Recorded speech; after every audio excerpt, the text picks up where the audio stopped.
এই মুহূর্তে সবচাইতে বড় খবর দর্শক বন্ধুগণ, এবার বিজেপির সমর্থক ফের কিন্তু কংগ্রেসে যোগদান করলেন। তাদের হাতে দলীয় পতাকা তুলে দিলেন ত্রিপুরার প্রদেশ কংগ্রেস সভাপতি আশিস কুমার সাহা।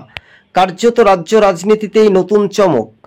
তবে এবার মোথা রাজনৈতিক দল রীতিমতো বিজেপির সঙ্গে 2028 নির্বাচনে জোটে যদি না যায় তাহলে তিরশঙ্কু হতে পারে 2028 বিধানসভা নির্বাচন। আসতে কিন্তু অনেকটাই দেরি। এবার কংগ্রেসে যোগদানের পর কি প্রতিক্রিয়া জানিয়েছেন বিজেপির সমর্থক, এটাই শুধু সময়ের অপেক্ষা। 24TV2 আমাদের ইউটিউব চ্যানেলটি ভালো লাগলে দর্শক বন্ধুগণ প্রথম থেকে শেষ পর্যন্ত দেখবেন। চ্যানেলে নতুন হলে অবশ্যই সাবস্ক্রাইব করে সঙ্গে থাকবেন।